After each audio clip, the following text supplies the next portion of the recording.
have a gavel. This is amazing. That's kind of scary. I wish you guys, it's not scary. We should take this for the council meetings that I have, so thank you very much. Welcome, everyone, to the Metropolitan Transit Commission Wednesday, March 26th meeting. We appreciate and are glad that you're here, and so I'm going to call the meeting to order. And let's go ahead and start around with the people that are in attendance today. And this is a roll call, is meaning that you are in attendance and you're a part and have a voting role in this organization. In addition, we'll have some other folks that we'd like to recognize later. All right, let's start with Ms. Clark. Mayor Clark. Good evening. I am Mayor Christy Clark of Huntersville, and I believe my town manager, Anthony Roberts, is on the line. Okay, there we are. We see Anthony is here. All right. And I'm Mayor Woody Washington from Cornelius, and my town manager is probably online as well. Okay, thank you very much. Good afternoon. My name is Lee Altman. I'm a Mecklenburg County Commissioner serving at large, and I also serve as Vice Chair of the County Commission. I'm Rusty Knox. I'm Mayor of Davidson. I'm Vice Chair of the MTC, and my town manager, Jamie Justice, is online as well. Okay. I'm Vi Lyles, and I serve as mayor for the city of Charlotte. I'm Brent Cagle, Interim CEO, CATS. Marcus Jones, City Manager, Charlotte.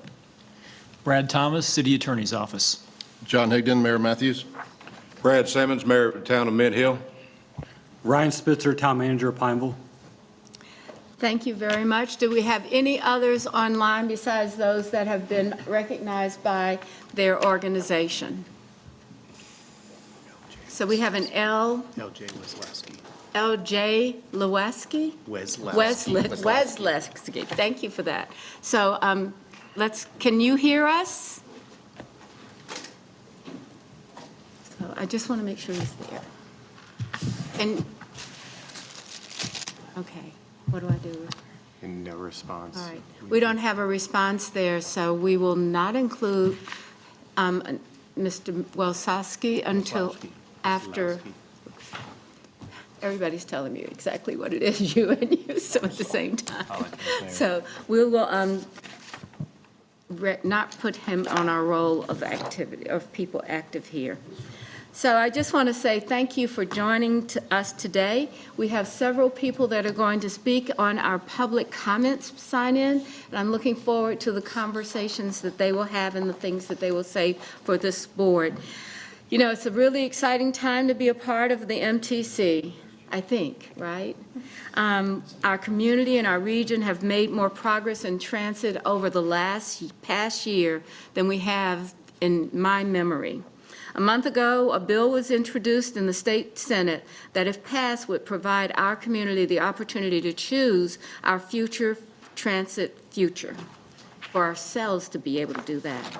Yesterday, a companion bill was introduced which would establish a regional transit authority to govern CATS, and that is another important milestone for this work that we're doing.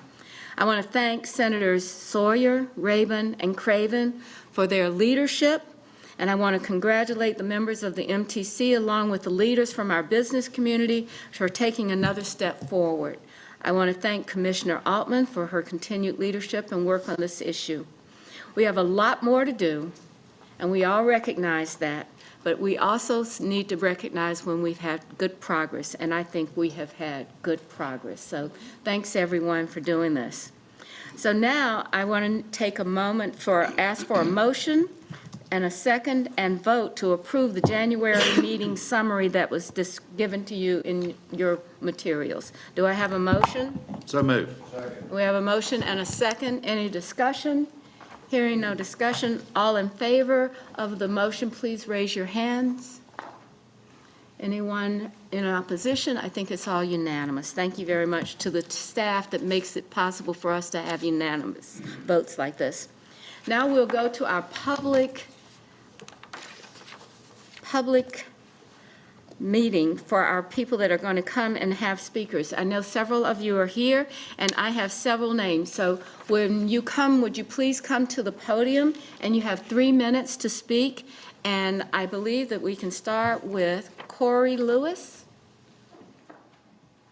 Is Corey Lewis available? Mr. Lewis is not here. Chris Wallace? Mr. Wallace, thank you for being here.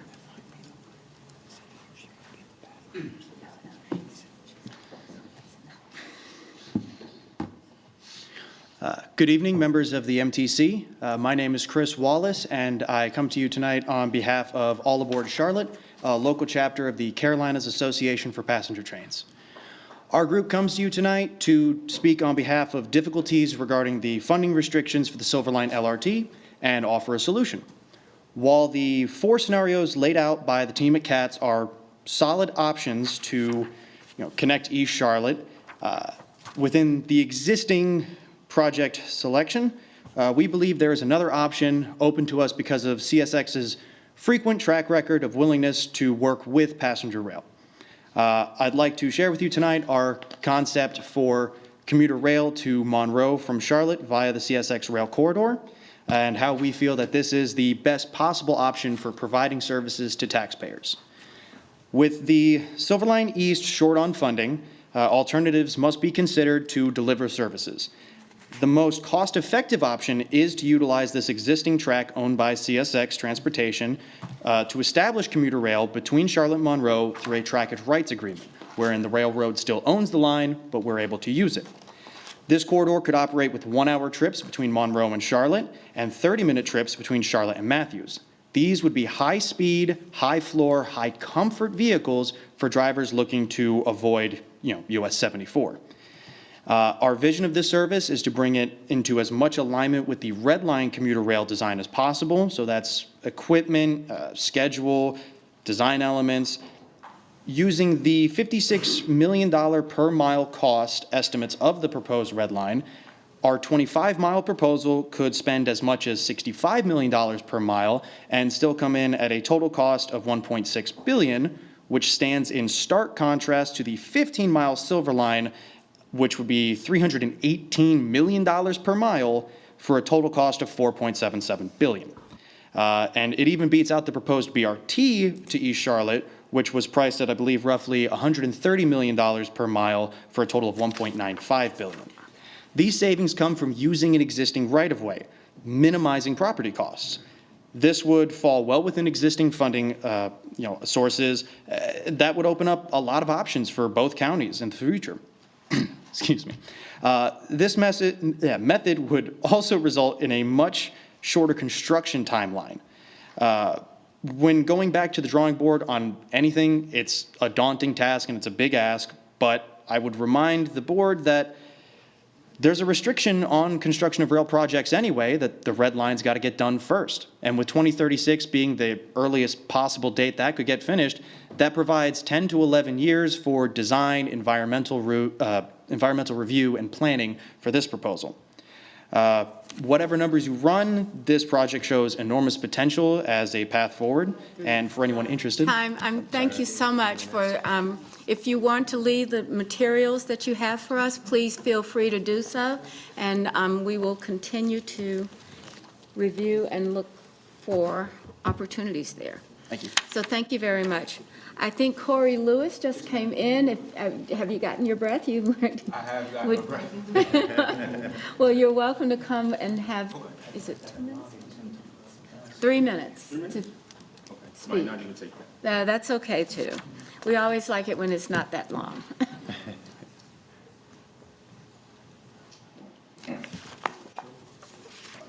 Good evening, distinguished members of MTC. My name is Corey Lewis. I am a resident of Still Creek, Whitehall area. Thank you for allowing me this opportunity to speak and voice my opinion.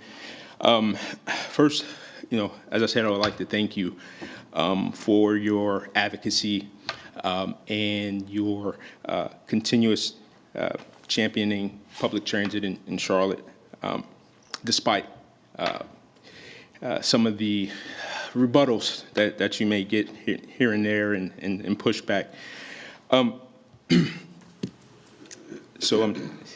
I specifically when I say the pushback, Speaker Moore's comments about how Charlotte should somehow not be in Atlanta when discussing prioritizing roadway construction versus public transit. It's really indicative of someone that's out of touch with the contributions that public transit has to local communities in Charlotte. And so I just want to thank you for proceeding despite those types of things.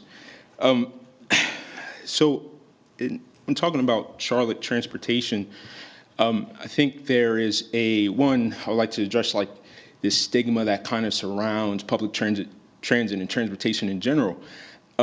There have been some comments that have been made during these meetings, specifically kind of painting the picture of public transportation being being a last resort for people.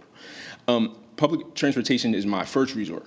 I work at Charlotte Airport, and I am a avid proponent of public transportation. I consistently take public transportation my first choice at any city that I visit, major metropolitan. As you can imagine, as a Charlotte airport employee, I've flown and visited countless major metropolitans, and one thing they all seem to have in common is a option to ride the public transportation system from the airport to various destinations. I recently visited Denver, Colorado, and was able to hop on their public transportation, their light rail, and head down to the Ball Arena, which was phenomenal venue. So I do want to kind of address that and dispel. Is that time? I think we have time. Your 3 Oh, minutes 3 minutes. are up. That was quick. So, And is that correct? 10 seconds. Yeah, I implore you to consider the silver line over the red line. Thank you. Thank you very much. I think all of us agree that we want to have more transportation options for everyone. So thank you very much. All right, is Mr. Garland Green here? Mr. Green?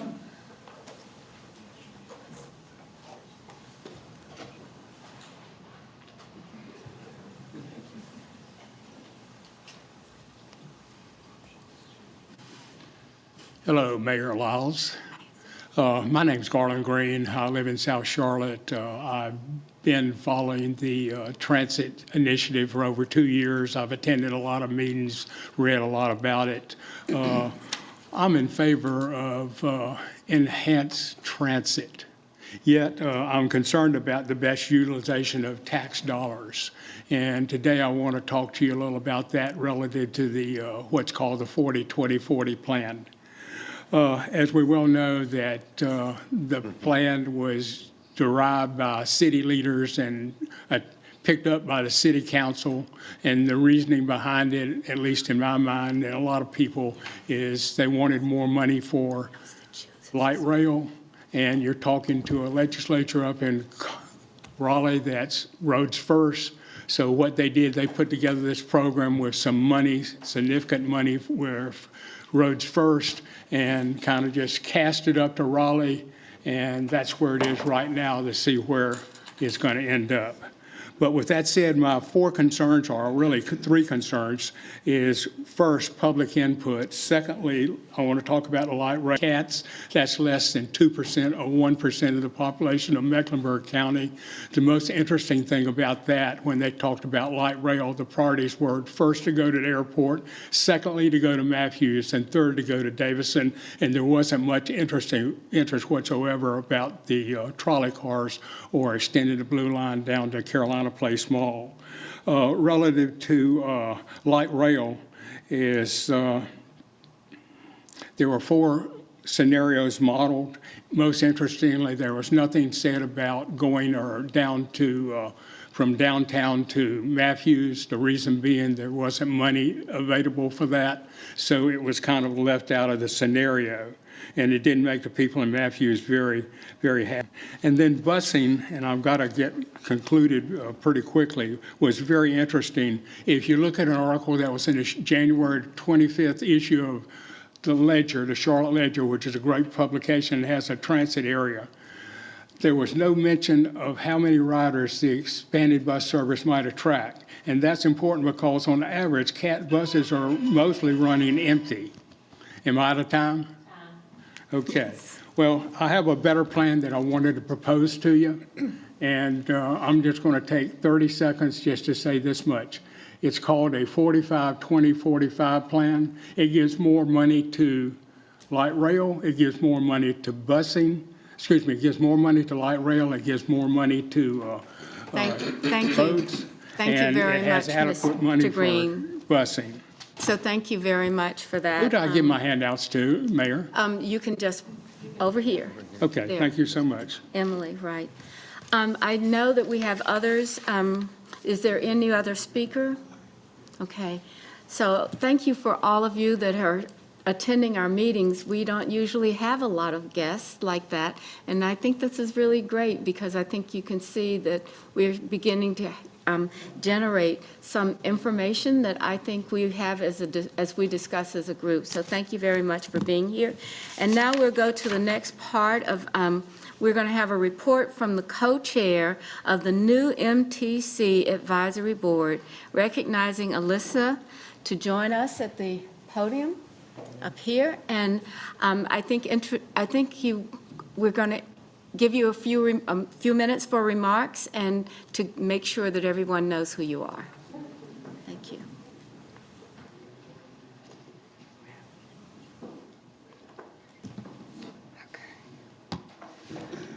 Okay.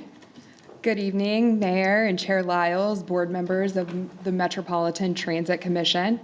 My name is Alyssa Calderhead, and tonight I'm here to introduce myself to you, as I'll be serving as the co-chair of the Public Transit Advisory Committee, or better known as PTAC, for the next 2-year term. So to refresh this board, as well as the attendees here this evening, the PTAC is responsible for reviewing the CAT CEO proposed operating programs and 5-year capital programs, the transit policies, to serve as an initial forum for suggestions, complaints concerning fares, routes, and schedules, as well as making recommendations to the MTC regarding these matters. As a sustainability professional and resident of the Charlotte Metro, I believe that transit is really critical and plays a central part in the economic development, environmental responsibility, and overall quality of life for the future of Charlotte. So as co-chair of PTAC, I look forward to providing these monthly reports to this commission, ensuring that community perspectives, challenges, and opportunities are all effectively communicated for your decision-making. I appreciate the opportunity to contribute my expertise and proudly represent the PTAC committee in our collective findings in the 2-year term ahead. I'm looking forward to working with all of you, and thank you all very much for the floor tonight. Thank you very much. I know that I didn't have a chance to join all of the meeting that they had, but as I recall, they came in and they started. When I was leaving to go home, they were still there. So I think that they're all very excited, and I know that we have one additional co-chair, and I think that will be coming, I hope, soon. And we'll go to our next item on our agenda. So let's go to the interim chief's executive officer report. Good evening, MTC. I'd like to give you my CEO report, starting with the summary of monthly statistics and information for March 2025. Bus Operations Division, there were 2 reported vehicular incidents in February, one involving a CATS vehicle that made contact with a privately owned vehicle while merging around a delivery truck stopped for service, and the other where a privately owned vehicle struck a CATS vehicle while the CATS vehicle was stopped for a service stop. In that instance, minor injuries were reported associated with that accident. There was also one reported incident resulting in loss of life due to an armed robbery amongst individuals that occurred at the Charlotte Transportation Center. It is noted that CMPD is investigating this. They have actually made arrests related to this incident, and this incident was not a random act of violence. It appeared to be amongst individuals that were either known to each other or familiar with each other. In our paratransit division, there was one reported vehicular incident where a private vehicle rear-ended an STS vehicle. Minor injuries were reported in that incident. In the rail division, there were 0 reported vehicular incidents for the Blue Line and Gold Line in February. Now, again, remember that we are in March, but we are reporting on February. So next month, I will point out, we will talk more about it and it will show up. There was an incident along the Blue Line. A pedestrian crossed the Blue Line at Remount Road.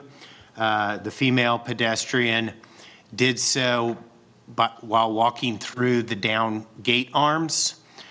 Did not have any, I guess, situational awareness, walked in front of the train. The operator saw her as she was doing this, applied the emergency brakes, but was unable to stop in time.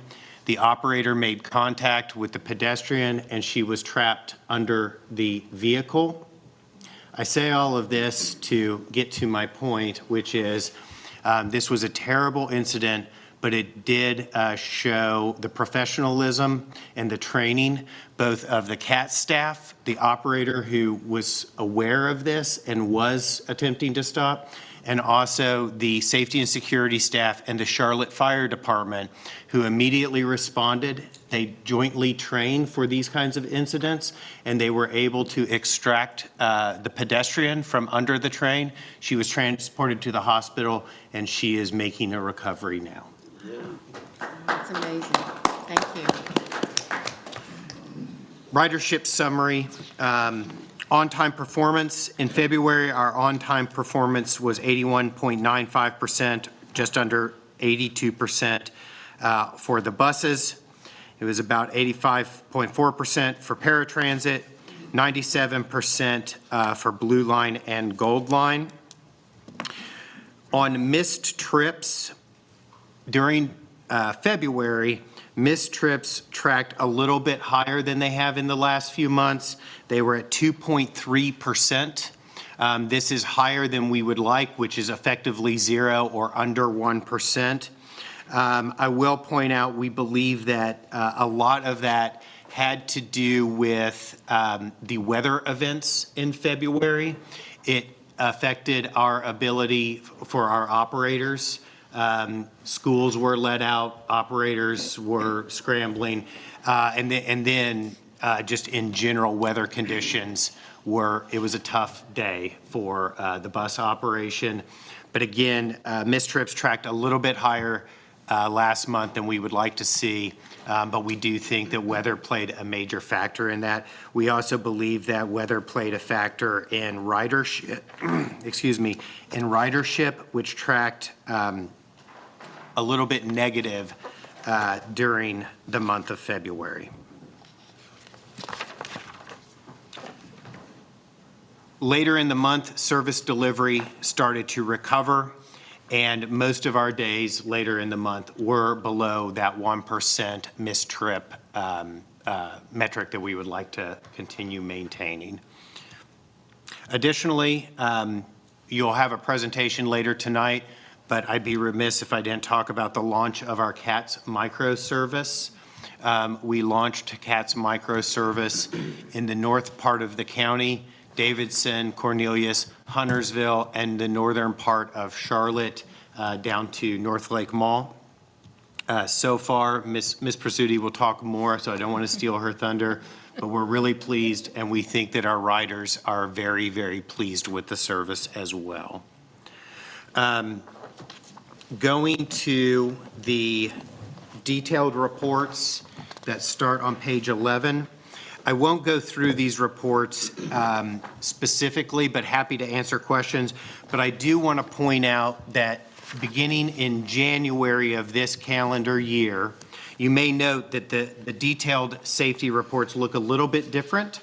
That's because beginning in January of this calendar year, the FTA asked us to start tracking additional measures. And so the primary additional measure that is being tracked, for example, on page 11 at the bottom left-hand side of the page, is assaults on transit workers. That is something that the FTA asked us to begin tracking as part of our safety performance measures. So you will see that routinely throughout our reporting into the future. An assault is basically exactly what it sort of implies. This is not a verbal assault or a verbal altercation between a passenger and an operator. This is truly the operator was either hands were laid on the operator, or the operator was struck with an object. Usually that is a cup or a bottle that is thrown at an operator. But it also could be liquid that is thrown at an operator as well. Again, going through these, I just wanted to point out that this does look a little bit different, but that is based on FTA guidance and them asking us to start to track an additional metric. With that, I will go straight to page 21, which is your March sales tax report. Again, sales taxes are reported in arrears. So as of the March report, we have actual sales tax receipts through December of 2024. Without going through every number on this page, I will say, as of December, we were tracking at 50.4% of projected or estimated revenues for the year. So we are 50% into the year as of December, so we feel like we're tracking well. We did have a couple months that were up and down, but we think overall we are on track to meet our projections. Included in the summary, and again, I won't go through each of these, is just a recap of the different communications that we sent out over the month. So that you have those one more time, you should have received those as well. And the last thing I will say, before taking any questions, if there are any, is I want to point out that tomorrow morning, bright and early, at the Charlotte Driver Training Facility, we call that the CVOC, we will be conducting the bus rodeo. I experienced my first bus rodeo last year, and it was a great time. I'm going to be out there with cats and our operators celebrating their excellent driving tomorrow morning, and we're really proud of this. And the drivers are always very, very excited about it. Just a little bit more about bus rodeo. This is something that all transit agencies do. We do it locally. The winners of the bus rodeo will move on to the state bus rodeo, where they will compete against all the other transit agencies in the state, and the winners of the state bus rodeo will move on to the nationals bus rodeo, where they will compete against all of their peers across the country. It's a wonderful event, and it highlights the contributions and the skill that our operators have. With that, I will pause for questions. All right, are there any questions for our leader here, Brent Cagle? Ms. Altman. That sounds like a lot of fun. I'm sorry, we have our annual opioids summit tomorrow morning for the community, but I'm sure whoever wins will have some very serious bragging rights. So on page 9, I don't know if it might be possible, but it would be every single month I try to remember what the previous month was and what it was a year ago, and it might be nice to have it on a graph so we could just see on-time performance. Is it improving? Is it decreasing? Is it steady? Just to have a sense. So missed trips and on-time performance are the two things that, and I know that you are unsatisfied with early trips because you want to be on time. And I guess I was wondering, why doesn't a bus driver just wait if they're early? Because if they are early, then someone might miss due to no fault of their own. Like, why not just wait so that they can be on time and never early? Yeah, so the way on-time performance is tracked is it's based on waypoints throughout the route, not necessarily each station in the route. And so even if you come to a station early, it's likely that the operator, even if they hold, they've still passed the waypoint early, right? And so we look at that. The other thing is, I think I've mentioned in the past, we are looking at a runtime analysis. And the other thing about this is sometimes operators, because we haven't done a runtime analysis in many years, those waypoints may be in the wrong position. And so it's a push-pull, right? An operator knows if they're going to stay on schedule, they may need to move quicker in certain parts of the route. And so it's really, yes, there are some things that an operator can do when they're early, but sometimes they're early because they're trying not to be late. And so we're working on that. There are strategies that we're working with the bus contractor and the operators for how the operators run the route, but we also need to do our part by looking at that runtime analysis and readjusting those waypoints based on current traffic patterns, right? So we all know traffic throughout the county has changed significantly in the last decade. And the last time we did a runtime analysis was about a decade ago. And so I won't say this is, operators play a part in this, but so does CATS. And part of that is us conducting that runtime analysis and readjusting waypoints or rethinking routes so that the operator can be successful. Yeah, that, I understand. That's a good explanation. And then on page 10, that first paragraph, I think you're talking here about the decrease or increase of missed trips. Yes. So just the Gold Line had a 23% increase in missed trips? No, the Gold Line did not experience a 23%. Mr. Lawrence. Yeah, the list below there are the ridership numbers. Yeah. I'm sorry, can you? The increases and decreases there, that details the ridership month to month. Oh, ridership, That's not not missed missed trips. trips. Okay, so the Gold Line continues to see a very strong increase in ridership. Compared to this time last year. Okay, that's great. Is that relative to the month before or the year before? The month before. Okay, thank you. Okay. Any other questions? Mayor Higdon. Follow up with Commissioner Altman's comments. Why aren't the waypoints at the stops?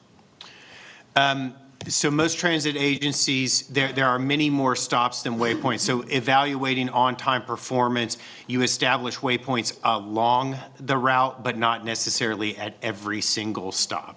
And so it's just the Is it the done transit electronically, standard. like when the bus passes a beacon or something like that? That's exactly right. All right, thank you. Yes, yes, sir.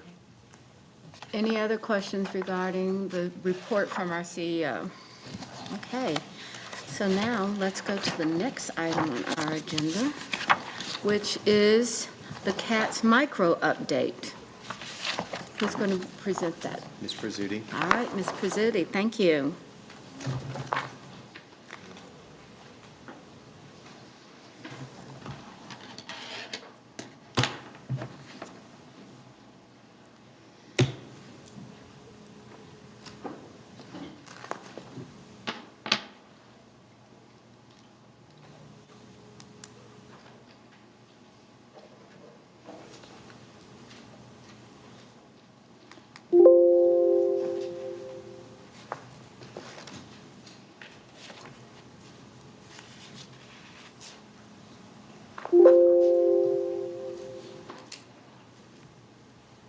I wonder if it's a marble cat.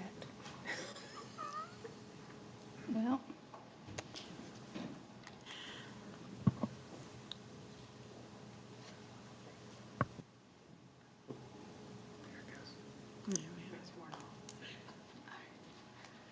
all right. Well, thank you. We've figured out how to use the clicker. So thank you all for being here this evening.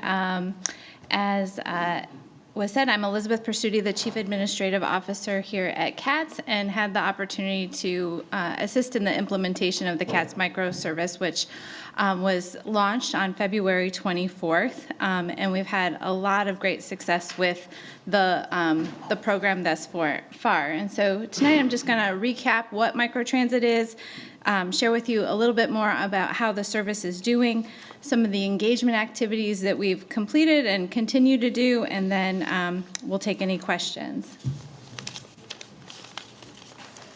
So Microtransit is an on-demand shared ride service. It operates point-to-point trips within a designated zone. It uses smaller vehicles and provides convenient and same-day booking. The Microtransit service that was launched on February 24th is in North Mecklenburg County. The fare to ride within the zone is the same as our local bus, $2.20. We do not accept cash, and there's a free transfer to and from CATS local services, and then a slight upcharge if you transfer to Express. On weekdays, it operates between 6 a.m. and 7 p.m., and on weekends between 7 a.m. and 7 p.m.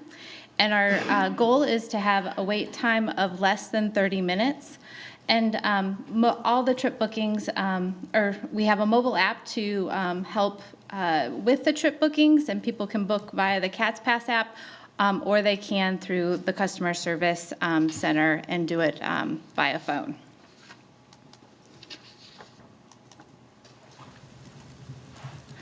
So today, as of today, we have provided 1,222 trips. We've provided 1,222 rides.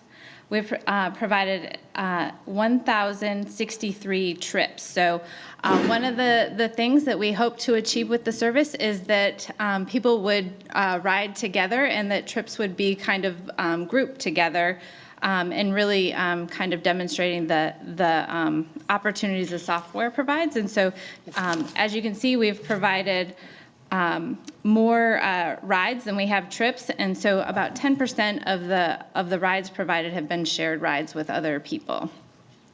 We have 184 unique riders that have utilized the service. Our average wait time is 13 minutes. Our average trip length is 4.2 miles.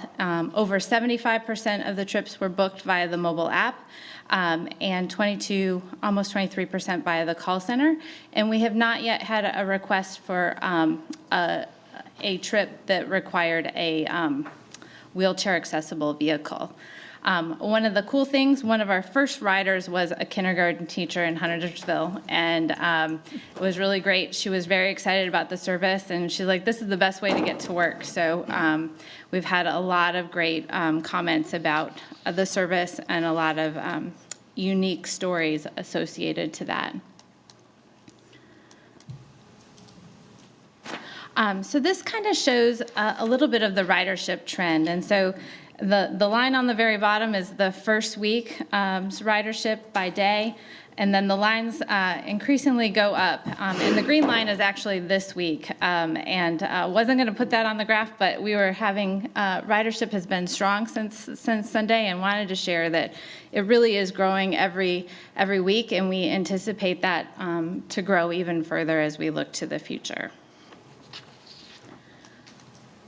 This map here shows kind of a heat map of the ridership and where people are coming and going.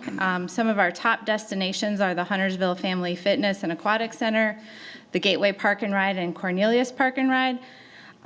Those two destinations show to us that people are using it to connect to other services. So both of those have connections to our express routes, and so we know people are using it to connect within the area and get to jobs.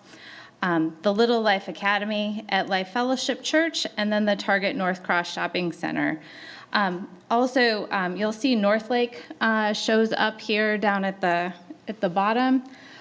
One of the unique stories that we did here recently when some of our team was out riding was there's a gentleman from the east side of Charlotte who is connecting up to Northlake Mall.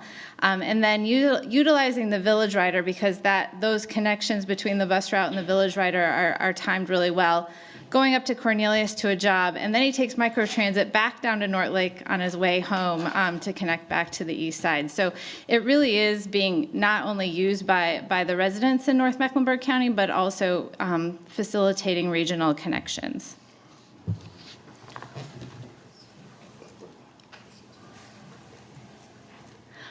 From an engagement standpoint, we are out riding the Village Rider trips and trying to understand and educate riders of the Village that are utilizing the Village Rider about the service.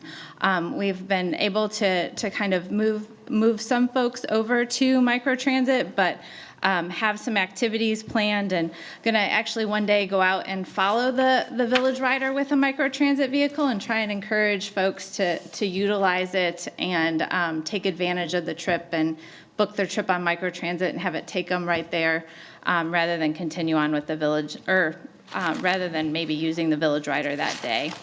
We're continuing to do community pop-ups and stakeholder outreach, travel training, and then we're continuing to have conversations with our partners at all the towns on different opportunities to engage with residents. And then we will have a paid advertising campaign that we'll launch here in the next month or so. And then lastly, we do have some upcoming opportunities that are scheduled, and so we will be out this week at the YMCA Lake Norman to do travel training along with the Hotel Power Hour in Davidson. And then later in April, we do have some other travel trainings scheduled in Davidson and Huntersville. And with that, I'll take any questions you might have. Are there any questions, Mayor Higdon? Yes, thank you for that. What is the capacity of this service?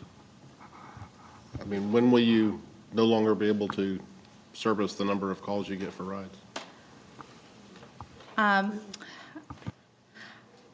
don't have that exact number, but I think part of it is the ability to maintain and increase the amount of shared rides. So vehicles aren't out there doing point-to-point in a way that Uber does, but being able to really kind of package the rides together, which exponentially increases that capacity. So you're not just we have 7 vehicles out there at one time during the peak, so you're not just providing 7 trips, but potentially 21 or 30, and being able to put multiple people on a vehicle.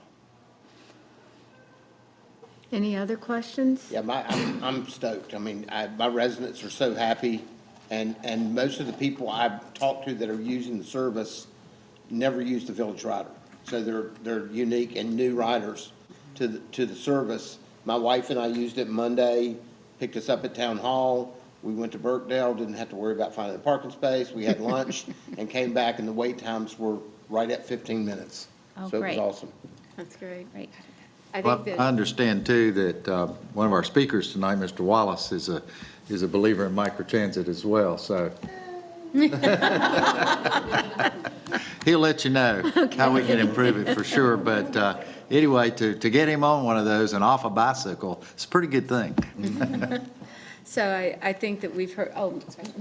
Ms. Altman. Thank you. And how is the app working with Microtransit? Is it integrating it along with everything else? Yep. So you can go into the CATS Pass app and you plan a trip, and then it will provide you the microtrip option, straight away. And we haven't had, at least I'm not aware of, any complaints specific to the technology or the app not working as outlined. Wonderful. Thank you.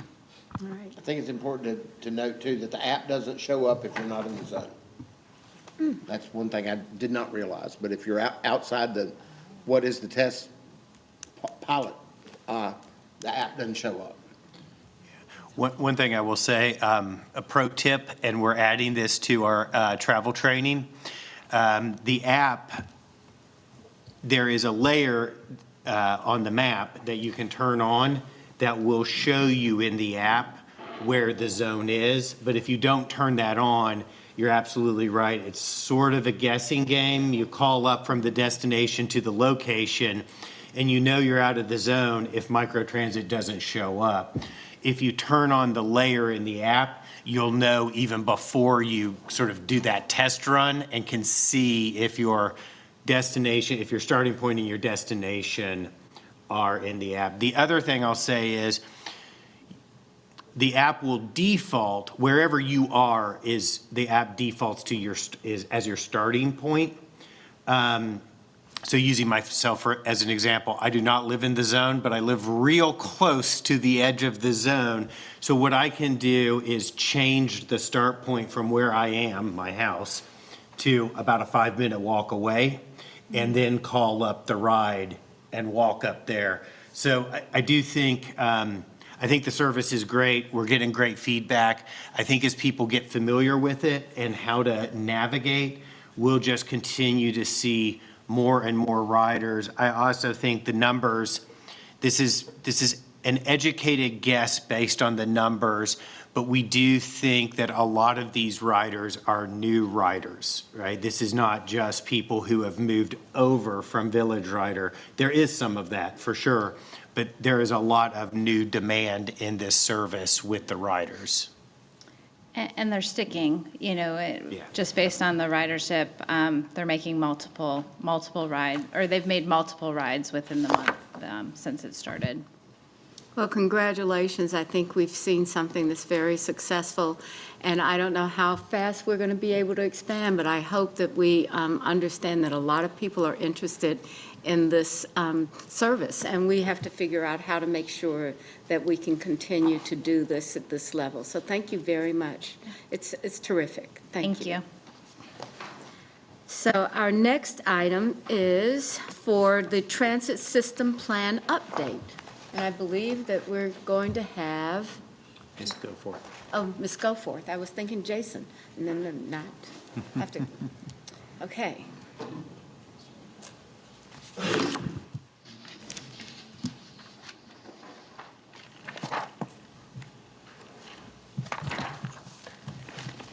Good evening. I'm Kelly Goforth, Chief Development Officer for CATS. And tonight I'm just going to give a brief update on our transit system plan update process and where we are with our public engagement.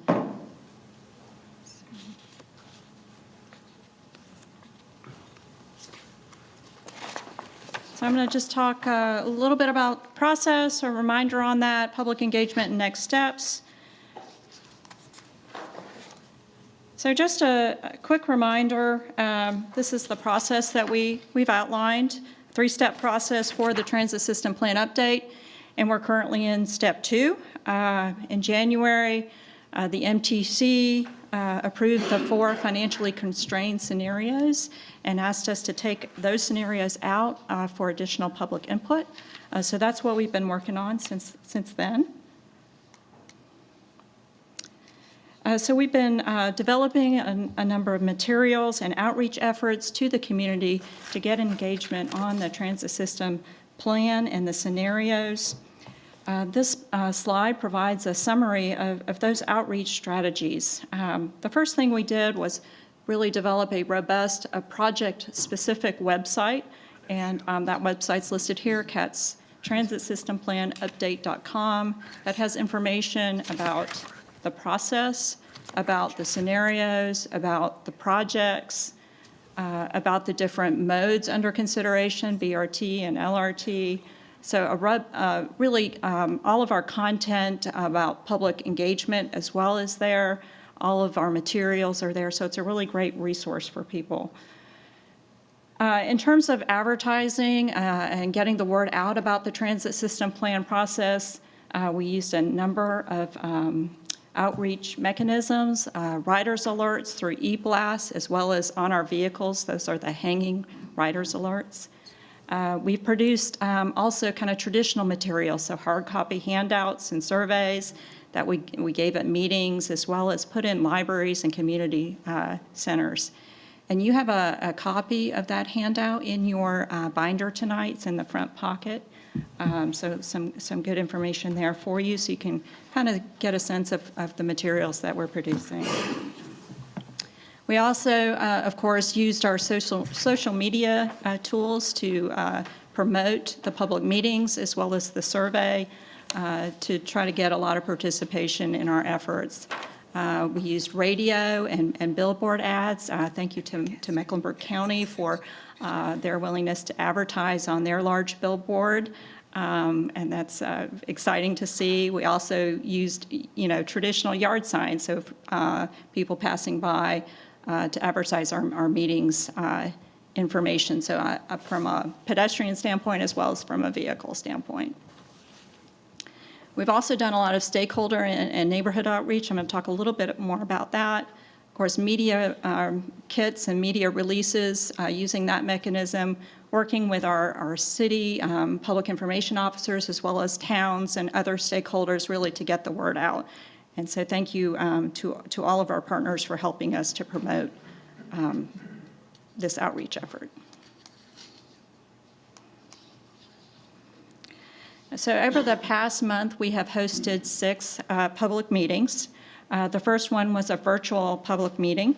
It was recorded, and it's available online on the CATS YouTube page. That meeting was very well attended. We had about 140 people attend, and then people have been able to view it afterwards, and there's been about over 400 views of that meeting as well. And we also held 5 in-person meetings in each of the corridors. And particularly just want to thank again the town of Matthews, Cornelius, and Pineville for hosting us with those public meetings. We also held one in the center city and Charlotte, and also on the West Corridor at the Goodwill Opportunity Center. Those meetings have been well attended, between 20 and 40 people, pretty well attended, really great engagement, people very interested in the plan and in the process, and a lot of good questions and comments through that process. As I mentioned, neighborhood and community outreach has also been a way that we're trying to reach people with this information about the plan and gather feedback. We did a pretty broad outreach to over 75 neighborhood groups and 150 community organizations back in December and then again in February. And we're doing some targeted follow-up over the past couple months as well as into April. And as a result of that, we've held about 17 meetings that either held or scheduled to date. And of course, we'd love to do more. We'll continue to try to get additional meetings scheduled, and if you know of groups that are maybe interested, please let us know. The other thing that we're doing is pop-up meetings at our transit centers to get input from our riders. We are holding one at the Charlotte Transportation Center, and we'll also be out at our other community transit centers as well. Oops. So the primary way that we're collecting public feedback is through a public input survey. We've got 3 questions on the survey. And the goal was really not to have a lengthy survey, so we encourage participation. So the first question is about the benefits of the future rapid transit system, and then focused on the better bus system, and then really an open-ended question about tell us what you think about the program scenarios. We offered a survey incentive, one of $500 gift cards, also to promote participation in the survey. The survey, we've extended it a little bit since the MTC meeting got moved to April 30th, so we've extended it to April 11th. The survey will close. And then we'll be compiling all of that information and presenting that to you at your next meeting. So in terms of next steps, for round 3 public engagement, as I mentioned, we'll continue to do our outreach to neighborhood and community groups and our pop-up meetings, and then we'll conclude with an opportunity for public comment at the April MTC meeting as well. And then, as I mentioned, we'll provide a summary of all of our engagement efforts, and as well as the survey results at the April meeting. And then we anticipate MTC action at the May meeting on the transit system plan. Be happy to answer any questions. Oh, first I want to say, Ms. Goforth, this has been a terrific experience. It's one of our most, I think, important things to get done to provide the information that's necessary. And we're going to open it up for questions now, but I really want to say to the team, you have done an amazing amount of work in this area, and so we're grateful for that. Thank you. So I know that there are probably other comments or questions, and I'm sorry.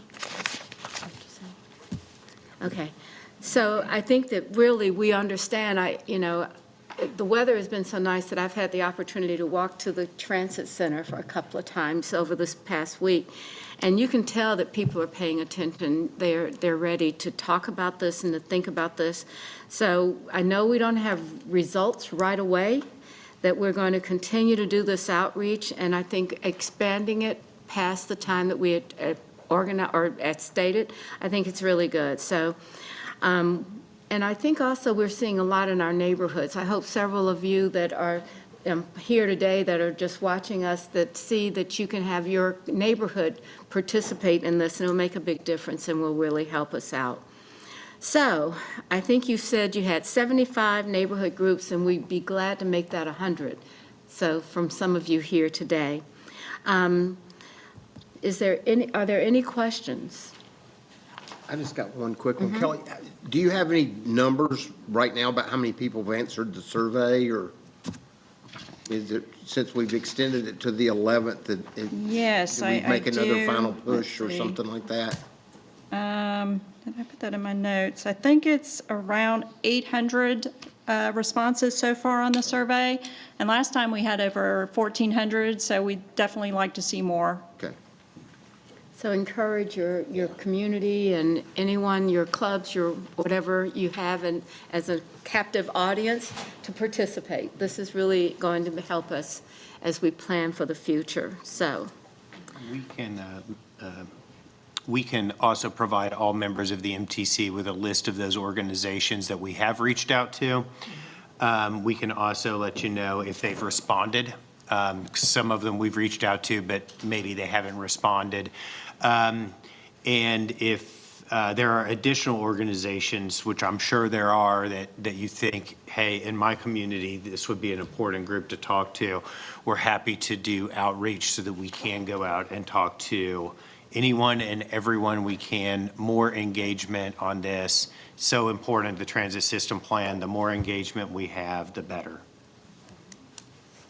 okay, so let's get our hats on and get it moving out here so that we can tell people about this. So thank you very much. I really appreciate that.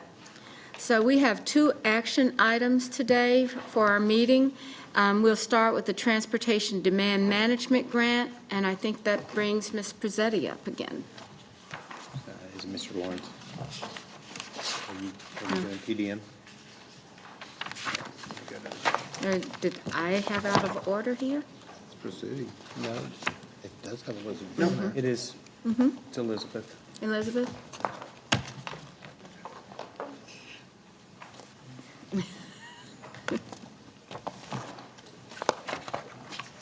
Well, let me cover this one. I apologize. I'll cover this one.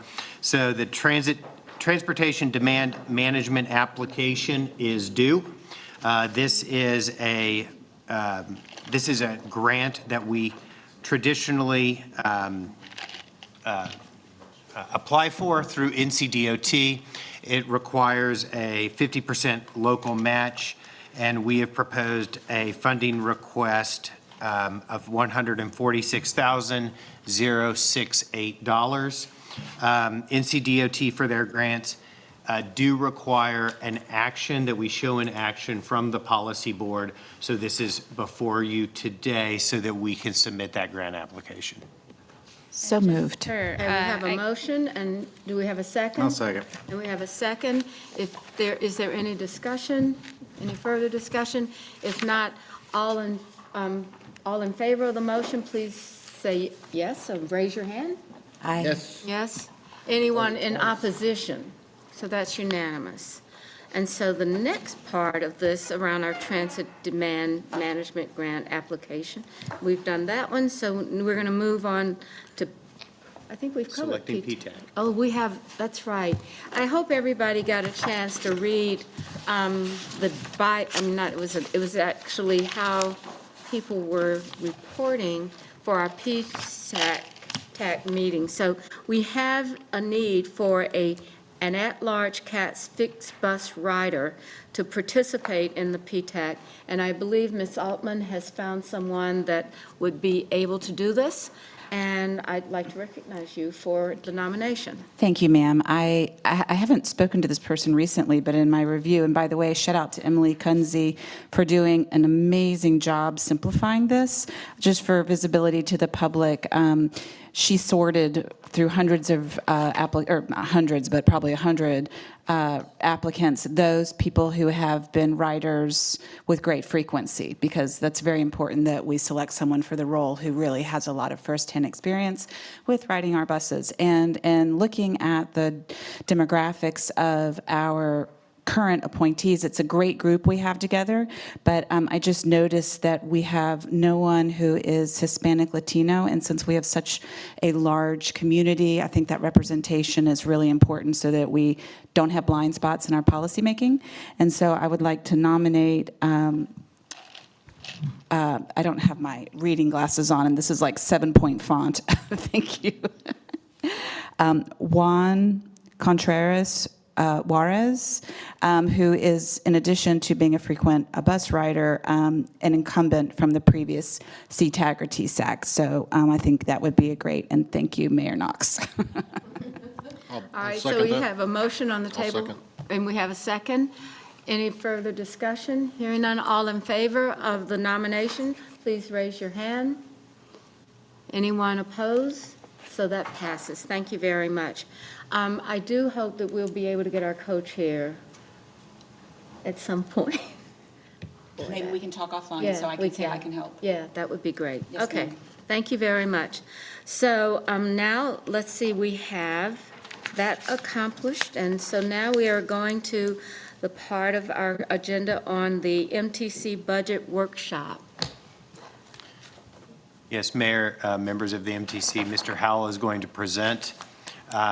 As he's coming up to the podium, I just want to thank Mr. Howell and all of his budget team. They have worked very long hours pulling together this budget. I think it is a quality budget, as you'll see, but they have done a lot of hard work pulling this together, and I want to recognize them and thank them for all of their efforts.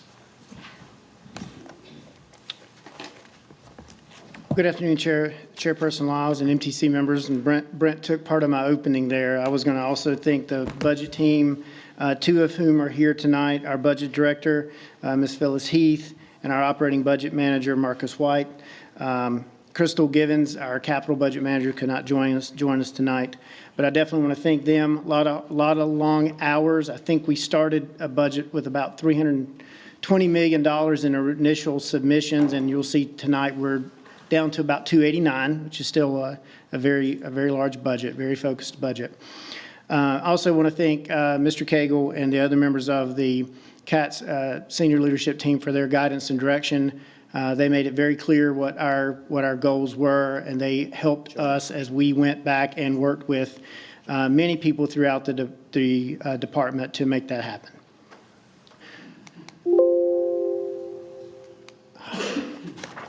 So start tonight with just a brief recap of our 24 budget. You'll see kind of where we are with our 25 budget as we go through and present 26. A few recent accomplishments, some of which you've heard tonight. Just briefly touch on that. Talk about our 26 budget outlook.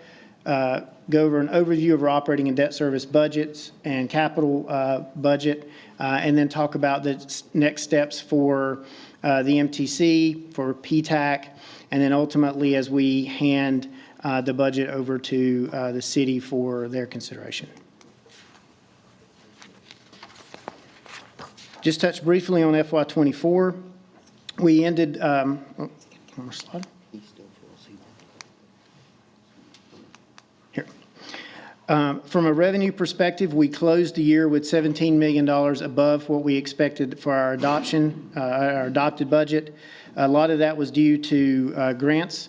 And I'll touch on a little bit later, that really came about because of a change of philosophy from the finance team about the way that we pursue grants and the way that we utilize the grant funding. So we finished the year with 17 million more in revenue. And while we were a little over the operating budget on the operating side, we still ended up putting back a total of about $13 million into our fund balance, which is what this shows. So to recap briefly, the financial policy, which I know members of the MTC are very aware of, requires a combined fund balance, CATS maintain a combined fund balance of $130 million, $100 million on the operating side, and $30 million then as a floor on what they call the revenue reserve, which is our capital reserve fund.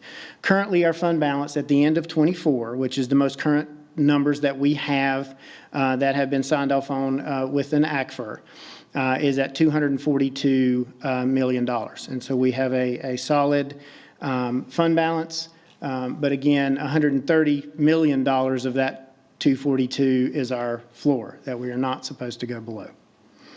And so I really wanted to touch on, really, when I wanted to bring 24 into this is to kind of come to this slide, because that's relevant later as we talk about what we're going to appropriate or not appropriate, or how fund balance is going to be going into 26.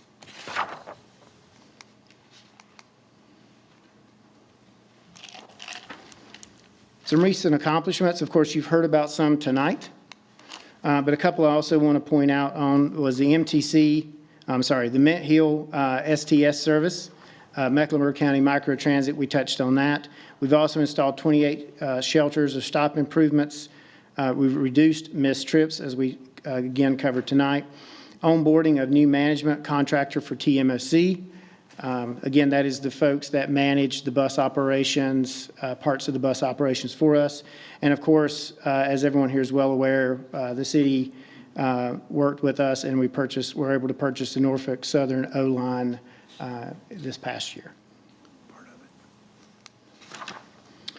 Moving into the 26 operating budget, broadly, first our outlook. Of course, we've touched on this. Our financial safeguards are still in place. Again, $130 million base fund balance. We have $248 million as our fund balance. And in this year's budget, so in prior years when I've come and presented to this group, because of where we were in our budget, we had talked about the need to utilize some of our fund balance to fund operations, right? And what we had consistently said was that it was our belief that our expenses had increased over a few years more than our revenues, total revenues had.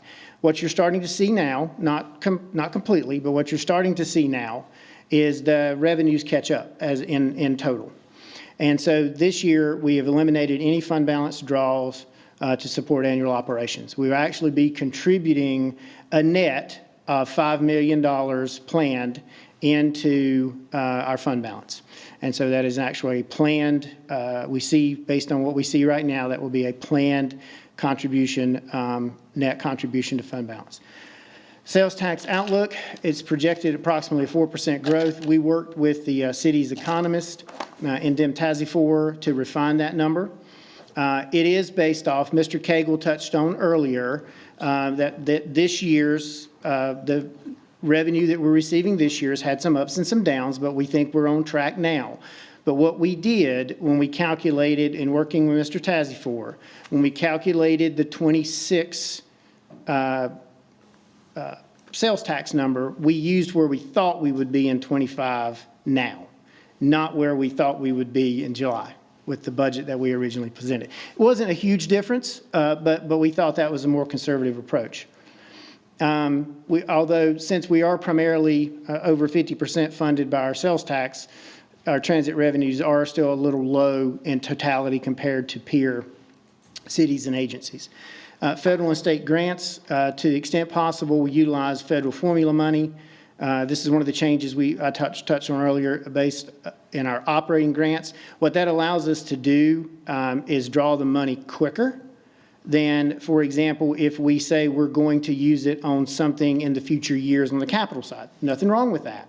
But because our operations have, because we're so focused now really on maintenance, and you'll see that later, that allows us to use a lot of the money quicker, and we are doing that. Again, the financial team and our grants team has been outstanding in doing that. Passenger fares, we are not requesting any increase in passenger fares this year. However, we will start collections, or we're proposing to start collections, fare collections on the streetcar. So they would be collected at the same rate as we would charge for a trip on the light rail, which is $2.20. And it would yield around $450,000 to $500,000 in our first year is our estimates. So, Mr. Howell, let me interject real quick. Again, as Mr. Howell has said, it does have a positive revenue impact. The primary thinking for this is, when the Gold Line was reopened, we had always intended to have some amount of time for folks to reacquaint themselves with the Gold Line. And we did that through no fare. And then we had other things happen. We had operational difficulties with it, headways that were not ideal. We believe that we've stabilized that service. We are seeing increases, and we think really it's time to treat that service as we do the rest of the service and apply the standard fare to the Gold Line as we would any other bus or Blue Line service across the system. But that is for your consideration. Thank you, Mr. Cagle. And just as a reminder, we haven't increased fares recently. And again, we're not proposing to increase fares in 26. We are in the midst, and you'll see this later in a couple of slides I'll touch on briefly, but they'll be there for your information. We are in the midst of a fare structure study. And the intent would be once that study is completed and its findings have been adopted, is that we would look at reestablishing a regular fare increase structure, which is what we had for a number of years. Every couple of years, the fares would go up kind of automatically, or CATS would make a recommendation to the MTC that the fares would go up kind of automatically. We haven't done that recently, but we'd like to get back to that. We're continuing to work with, seek out and work with our financial partners for other funding opportunities. We'll touch on that a little bit more later as well. And then strategic but limited use of new debt. So we are not, as part of 26 on the capital side, we're not recommending or bringing to the MTC recommendation for any new debt at this time. Some operating and capital challenges. Maintaining current levels of service with current revenue streams. Again, as we just touched on earlier, we had some operating increases because of the needs of the system. Now we're starting to see the revenues kind of catch back up with that, but there's not much more we can do with the existing revenue streams that we have. Part of that deals with the financial realities of maintaining what we have, increased cost of doing business, increasing operating and capital costs due to inflation.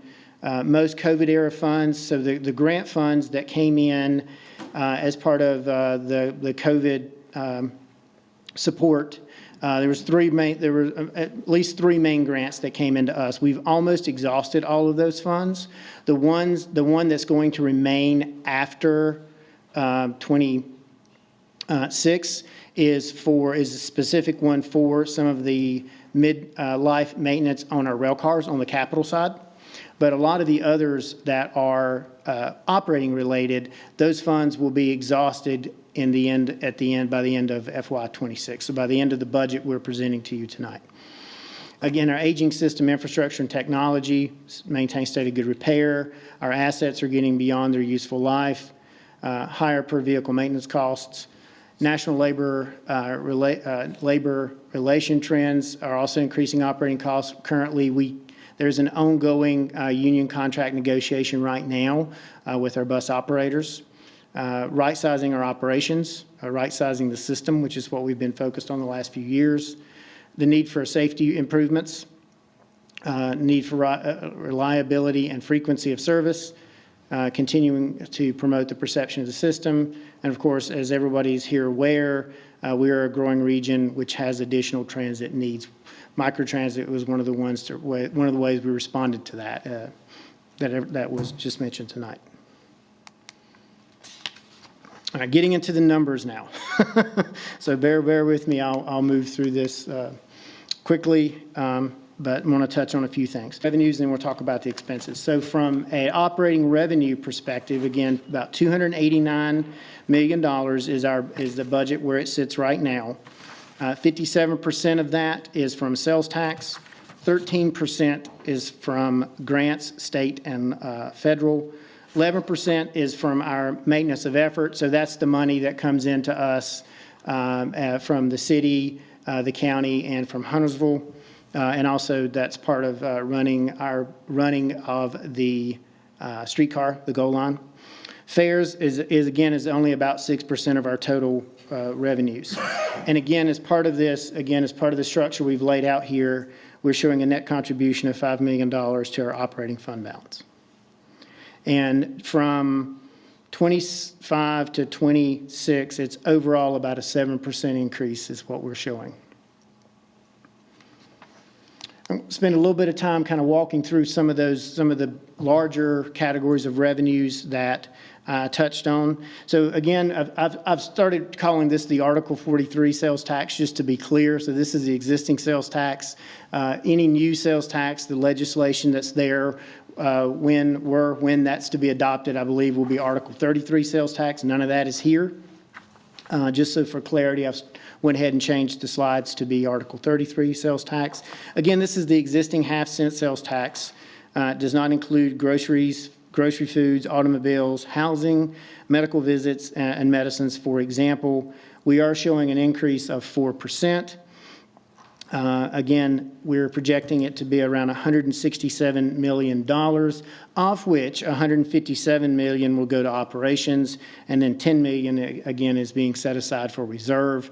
That is, and you can see that's a practice we've had all the way back, and if I expanded this chart out, it would go back many more years, always keeping a sum back that we don't commit to operations as just a way to balance what Mr. Cagle talked about tonight, were we to enter a period of a downturn, that gives us some cover that's not committed to operations.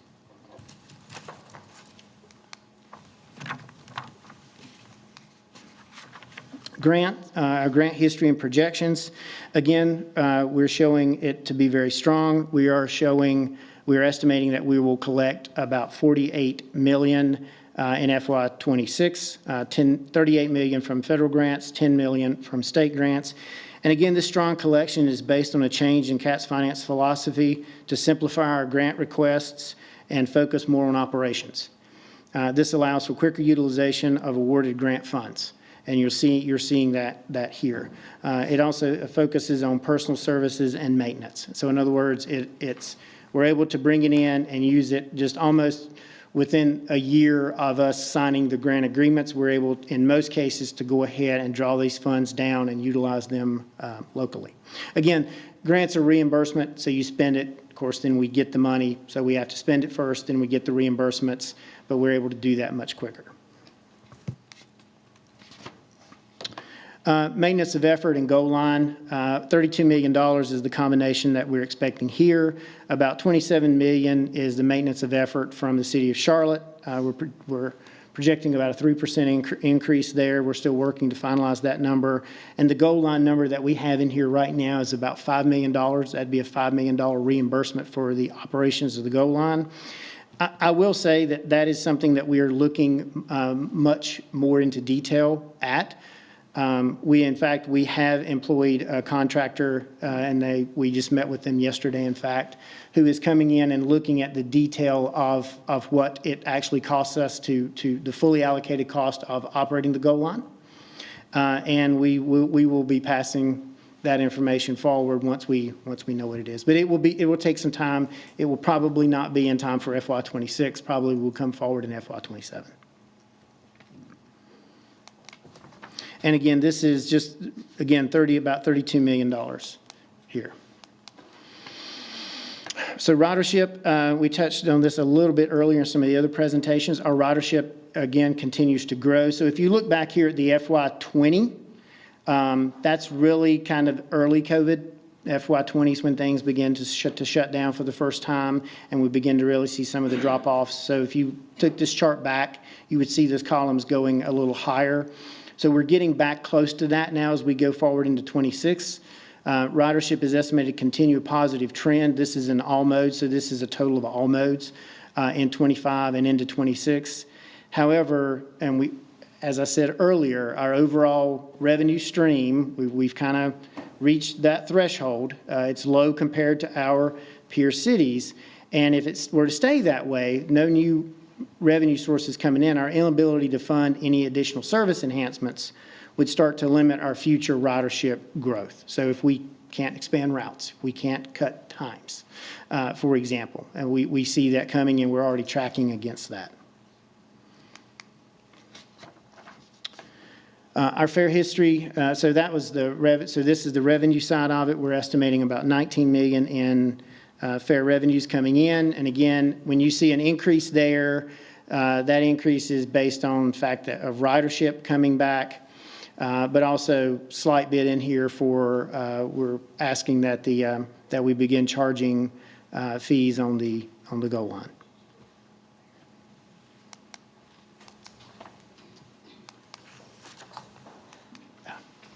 I touched on the fare study earlier, and this is in your packets for information, but its key drivers are access, customer experience, simplifying our fare structure, ridership, and also the employee experience. Those are some of the key drivers of it.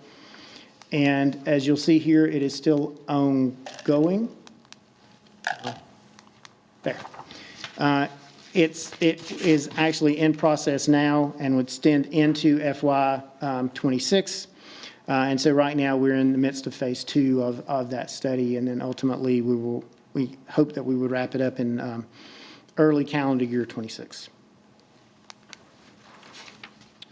This has been a very positive benefit to us. Again, looking at partnerships and alternative revenue sources. So alternative revenue sources, let me start with that one first. Our transit advertising. So last year, we finally, for the first time, broke $4 million in total transit advertising receipts. And again, we're because of the hard work and great work of staff in promoting this, we expect this year will also be in excess of $4 million. Our partnerships here, we have a great outstanding partnership with UNC Charlotte, which yields about $1.4 million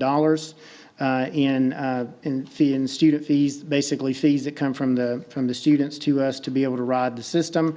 And while we don't have existing agreements with CMS and other local colleges and universities, we have worked with them. We meet with them regularly, and there are some programs for CMS students, but we don't have a signed agreement in place with them yet. But we would love to have something in place with the other local educational institutions.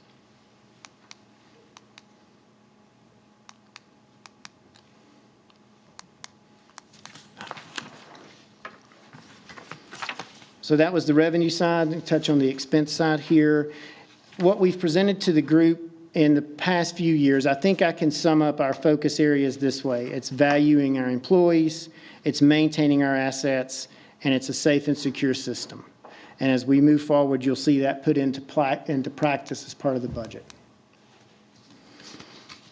Again, a $289 million budget, about a 7% increase from FY 2025 adopted. Personal services, so paying our people, and which is salary and benefits, is about 55% of our budget. Maintenance, or about $29 million, is about 10% of our budget. Safety and security, we've put about $19 million, or about 7% in here. And fuel, a lot of folks, it's not a huge amount. As far as a percent of our budget, it's 3%, but that's also about $9 million is what we pay for fuel for of all types for our vehicles. Part of the reason, our budget is going up. Personal services is increasing about 6.3%. Operating is going up about 8.3% from 25. Part of those reasons, again, is the reoccurring costs, right? A lot of it is we've worked very hard to strengthen our workforce, to reduce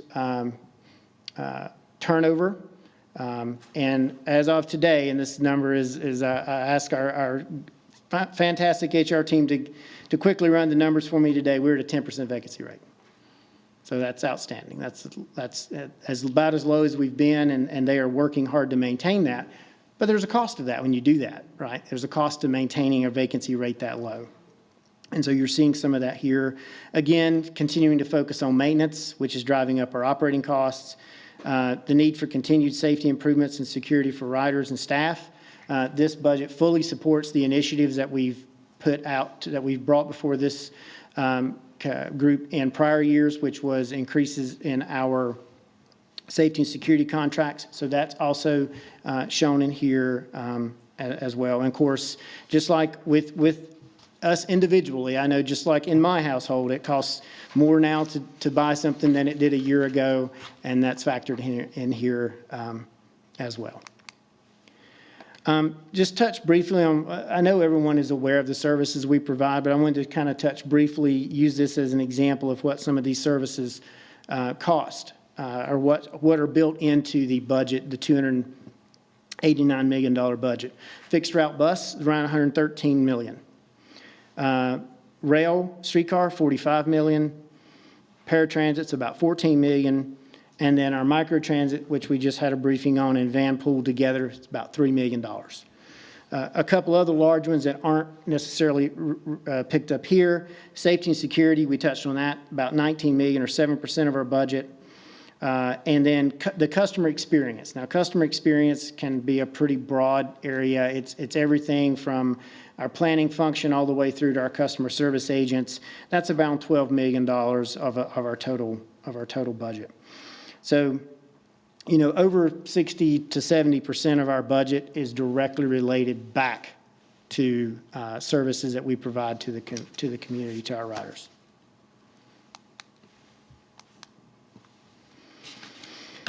So transit management in Charlotte, just briefly, I think, you know, folks are aware of this is of why they exist.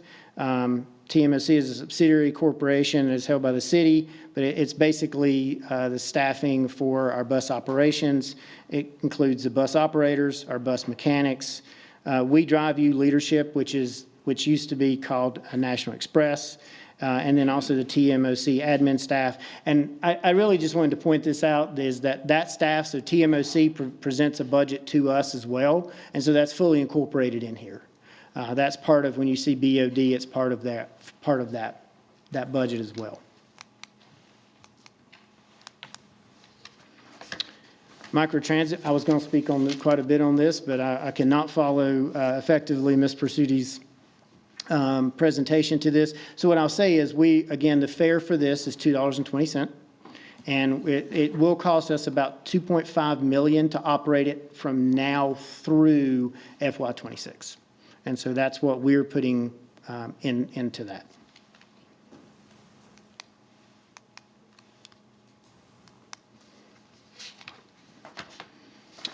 Meeting safety and security needs. Again, we talked about that this was about $19 million. A large amount of this is, again, for our security contract, but it's also for the safety as a huge component of this, utilizing the safety management system. This is something that's required by FTA and is much more of an emphasis now. And what that is a comprehensive, collaborative, and systematic approach to managing safety risk within public transportation, requiring transit agencies to develop and implement a public transportation agency safety plan. So that's part of this. Also, again, continuing to expand security services, focusing on enhancing fare enforcement. That's something that we've been working with our security provider on, both on bus and train. And also evaluating the physical environments to, evaluating physical improvements to operations at the CTC and to improve overall safety and security.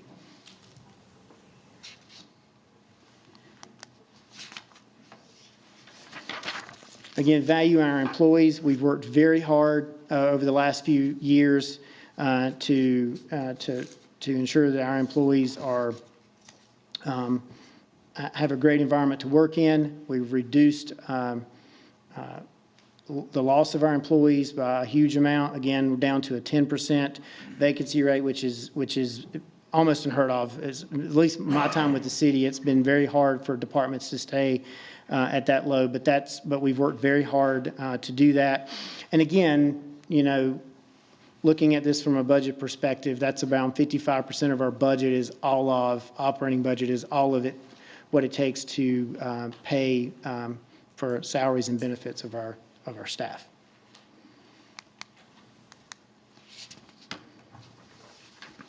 Improving the customer experience, touched on this earlier, it's about $12 million. And in the context of what I'm talking about here is that includes every touch point that a passenger or rider has with the service, from planning their trip to purchasing tickets to boarding the vehicle and reaching their destination. So all things that they would see on a day-to-day basis. We talked about no new debt will be issued, but that doesn't mean we don't still owe on what we have. And so in 26, there'll be about an $18.1 million payment that we will owe, principal and interest payment, and we'll pay that through a combination of grants and pay-go. Capital overview. I'm going to take this a little differently this time, just because I know last year we touched really heavily on kind of the single year that was in front of everyone. And if you look at our capital program in a single year, it's really not indicative of our capital program. And so if you'll bear with me, I'll kind of walk you through a bigger perspective of our capital program over the next few years, while also touching specifically on what we'll be asking for as part of the FY26 adoption of our budget. So again, these are our capital initiatives. And if you look at these 4 areas within the capital budget, they're about 93% within FY26. And if you look in the 5-year budget, they comprise about 97% of our budget. So once we talk about the totals, those are the percentages that make these up. So obviously, these are our focus areas of the budget. So let me start by talking about the new requests, right? So this would be, the way to think about this is these are the new or amended requests that have come into us for 26 and through also FY27 through FY30. So this totals about $33 million. And it's funded primarily from with federal grants in 26. I'll just talk about 26 now. Federal grants of $39 million, state grants of $7 million, and pay-go of $11 million. And I'm very proud with that pay-go number in that about half of that we were able to look at projects that were either had slowed down, savings that had been built up over time, or projects that were no longer advancing, and we were able to actually reallocate that money. And so only about 6 of that is money that we're actually bringing in. Also, about 5 to 6 of it is money that we're using from other projects. Again, that was the capital team was the one that spearheaded that. Again, this is looking at it from think of this again as the new requests. So this totals $330 million, with the bulk of this being in 26. Well, if you look at the total system, the bulk of this again is in rail, about $152 million over those 5 years. Bus operations about $88 million over those 5 years. And so total about $333 million. And what we'll be asking for adoption from the MTC for next month will be just the $57 million that makes up FY26, again, because we'll be bringing those other years back to you in the future, updated and back to you, and we adopt 1 year at a time. This is what our capital program really looks like. And so hopefully I don't confuse everyone, because the two go together. So the green is what I've showed you on the previous slides. So that's the new requests. The blue, and again, will these numbers change a little? They will. is requests that this group has already approved in prior years. So a lot of times when you get our book, and we will owe you our detailed book, you'll see a column in there, or you'll see information in there that says called carry forward. And it's over it's about $264 million. But those are requests that have been approved in prior years by the MTC. But this is how we will actually spend those as we go forward. And so we're looking at right now, potentially cash this. I always look at this as cash out the door. How many checks is my team going to have to write next year? It could be up to $134 million. Again, a lot of those requests in 26, a huge amount is going to be development. That's continuing a lot of our projects forward. It's also going to be in rail, about $43 million. It will be in rail between prior and new. Those are two of the large ones. And then, of course, a few of the others. Technology is always another one. Technology is about $13 million in 26. So drill down a little bit more. And so the slides going forward, the numbers that I will talk about are back to the cash flow, right? So these would not all be numbers that we would say we would be asking to be adopted next month, right? These are combinations. So with the state of good repair, for bus over the 5-year period, well, let me start for 26 and then over the 5-year period. For 26, be about $7.4 million that we would expect to spend next year. And then for the 5 years, about $94 million. That jumps up so much because when we get into 27 through 30, we're now coming back and requesting that we do begin looking at issuing debt to begin replacing a good amount of our bus fleet. We're not going to do that yet in 26. We're going to hold off. As you'll see in an upcoming slide, we've purchased 70 buses. About 50 are in. I might be a number or two off there. But we are continue that into this year, continue paying for those and receiving them. But then starting in 27, we would want to start purchasing some new buses. For rail, over the 5-year period, again, cash flow, about $183 million. And then for facilities and development, it could be upwards of $250 million.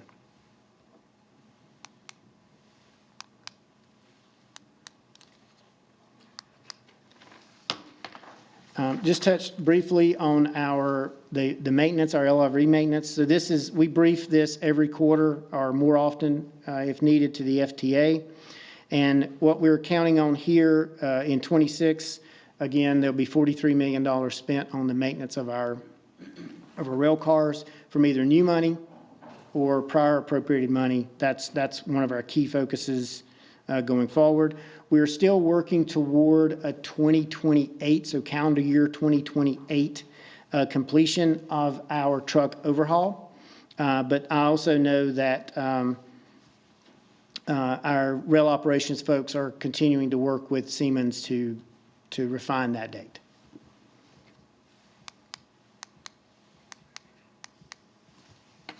So here's what I touched on a little bit earlier. Again, we have ordered 74. My numbers were a little off. We've ordered 74 buses. We've taken delivery of 50. We have 24 remaining. Not all of those are on the road yet. A number of those are actually being commissioned at this point, so they're not all here yet. On paratransit, we have 85 vehicles. We replaced 55 of them.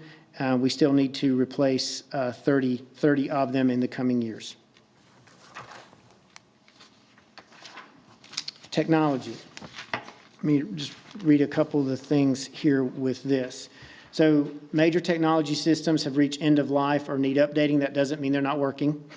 It just means that it's time to start looking for something new, better, different.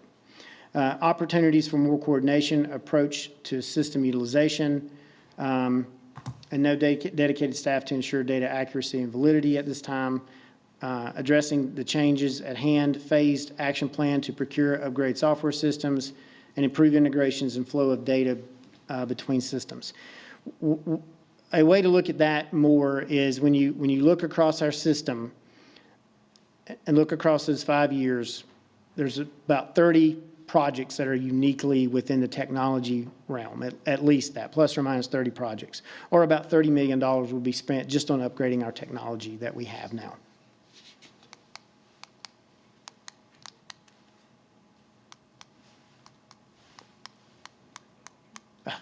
Seriously, bear with me, system, we're almost through. System-wide cap, so this is not just the catch-all, this is really a lot of the other items, a lot of the development items are here. This is a lot of the major items that we've got going on. ADA transition plan, of course, this is an initiative that we're doing, the city is also doing that. Our facilities maintenance and improvements, our facilities team is looking at a number of different areas where we just need to do repairs or improvements. The Blue Line South End station, so that's utilizing some savings that we had on the Blue Line extension to upgrade and update some of the items mentioned here. Hambright Park and Ride, we touched on that last year. That's a major initiative that's underway. Bus stop improvements, we add funds to that every year. Safety and security improvements. And of course, as Ms. Goforth touched on, the transit system plan. So what is within here? So there are funds in here for the transit system plan. It's not all with the new revenues. And really it's looking at design updates and environmental work. In other words, setting us up so that once the other revenues become available, the sales tax is, fingers crossed, is adopted and we're moving forward, we're now ready to actually begin implementing some of this stuff. And that's here as well. Mr. Howell, let me interject here Yes, sir. something. On the transit system plan, red line, gold line, silver line, that is continuing on with work that has been authorized previously, but it is not extending new work beyond the contracts that are already in place. So if there is an opportunity for the voters to successfully pass a new sales tax referendum, we may seek authority from the MTC in the future to extend contracts further, but we're taking the work that we've started and finishing, but we're not going beyond that unless we had more certainty about the possible outcome of a voter referendum. In closing, just kind of next steps, where we go from here. Of course, we're presenting to the MTC tonight. We're still waiting on some final numbers from a couple of different outside sources, city being one of them. And so Ms. Heath and her team are still working to finalize the budget, where hopefully it would not change very much from what we've presented here. On April 7th, we present to the city for the first time. That's to the Budget and City Council Budget Governance and Intergovernmental Relations Committee. We will be presenting to them. On April 9th, we present to PTAC. We look forward to presenting to them. Had an opportunity to give them a very high-level briefing the other day on our current budget. Look forward to presenting our future budget to them. Then in May, and then we will revise budget and present to the MTC for adoption next month, at next month's meeting. And then in May, the city manager would again take the budget that y'all adopt and present that as part of his book. And then the city's budget adoption process, and hopefully everything is adopted and we're ready to go on June 9th. Thank you for your time this evening, and stand ready for questions. Howell, I just told your manager here that I couldn't do this job anymore. This is like, a budget is like one of the most important tools that we have.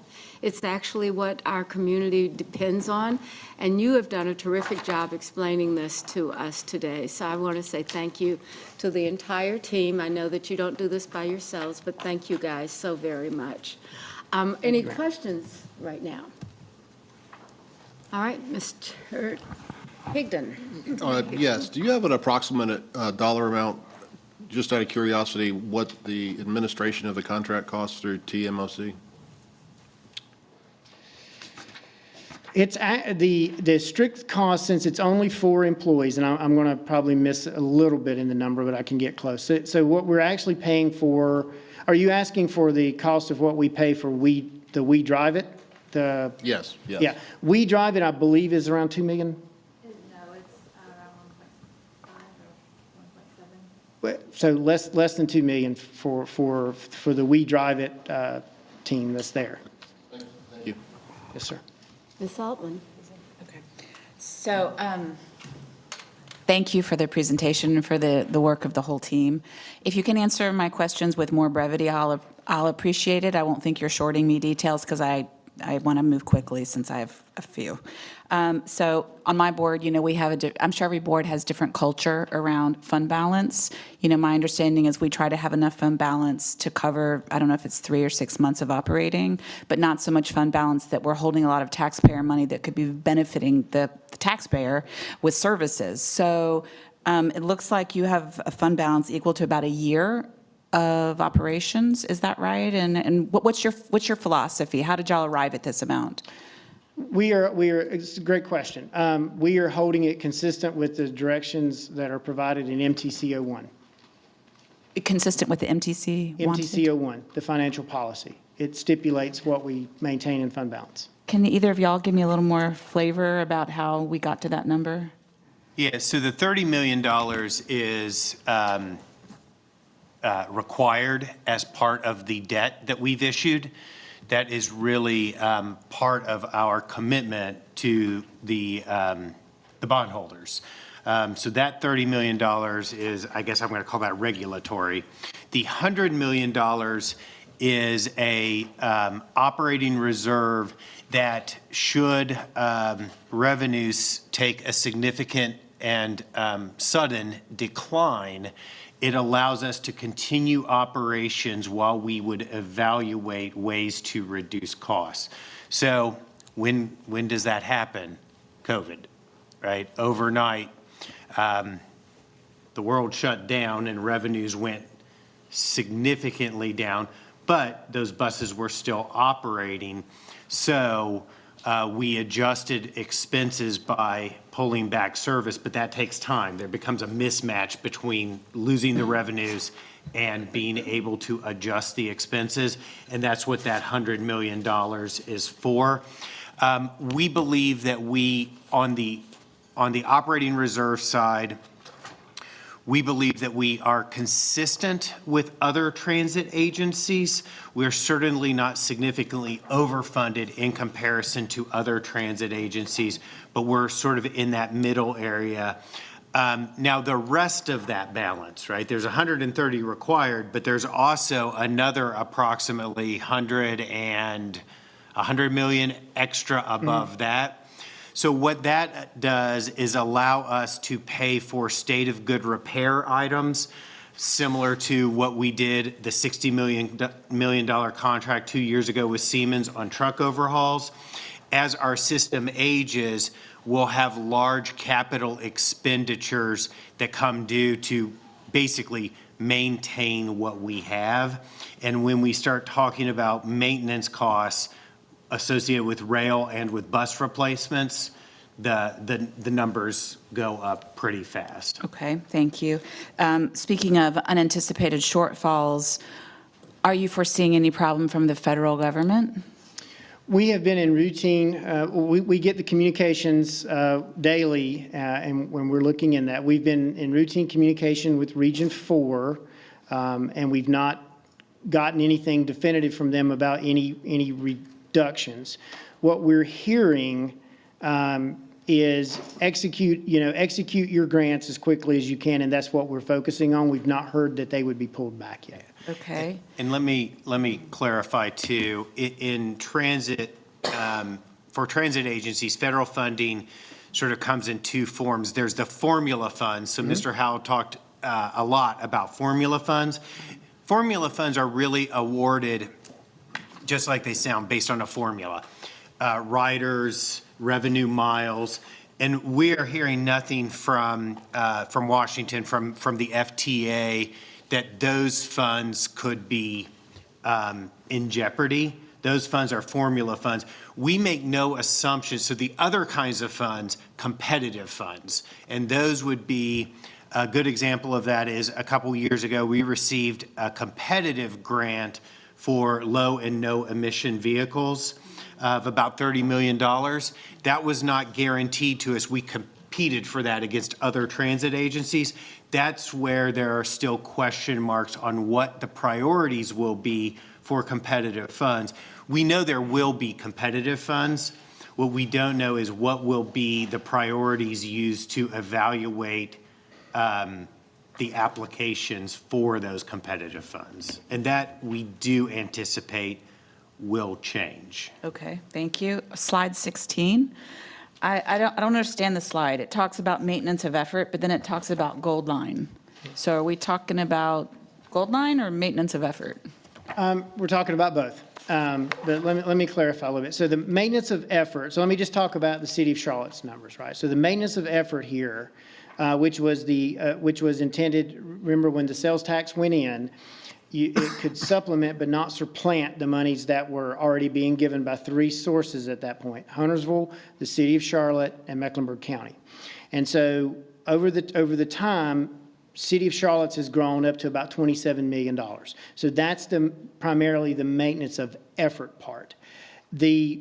What's also on this slide, and part of the $32 million, is about $5 million that the city pays us to operate for them.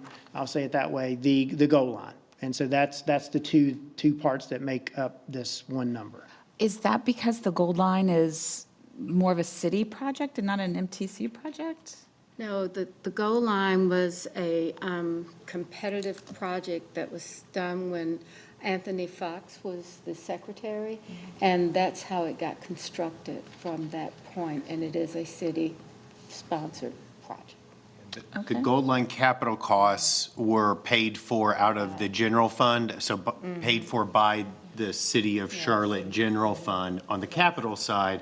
And then there is, from the general fund, a transfer to represent the cost of operations of that service. So the gold line wasn't really paid out of the half-cent sales tax? That is correct. That's right. Okay, thank you. On slide 17, the streetcar revenue is small, and I think that's because you were saying you haven't been charging for it. I guess, I'm trying to remember what my question was here. Let me skip that because I can't remember. Let's see, on slide 18, the light rail relative to the revenue being brought in by the bus. I know we've talked about this before, but it seems like a real problem that people who are riding the bus are having to pay to get on the bus, and people who are riding the light rail are riding for free, just like for fairness, for equity. And, I know that you're working, I know that we've talked about this, but I still, when I get on, I don't feel there's any enforcement around that, so. So one of our operating budget priorities is fare evasion. I will say I understand that perception, and I think there is absolutely some reality in that, but I will say there is fare evasion across the entire system. It is not accurate to say that everyone who boards a bus pays. Really? That is absolutely not accurate. So when we talk about fare evasion, we are working with other transit agencies, both on the rail side and the bus side, to understand what are some strategies that we can start to utilize to reduce fare evasion, because it is a problem, and that will be a priority for this budget. On the operating budget side, it matters, and we see that, we hear that, and we will be focusing on tactics to start to reduce fare evasion across all modes. Thank you. Can you give a quick update on the refurbish of the CTC? Yes, so we have conducted a condition assessment. We contracted with Gensler architect firm, and they are in the final stages of producing for us recommendations, and those recommendations are sort of, they're tiered. The first level of recommendation is just things that are critical needs. You need to do this. HVAC systems, lighting, camera systems.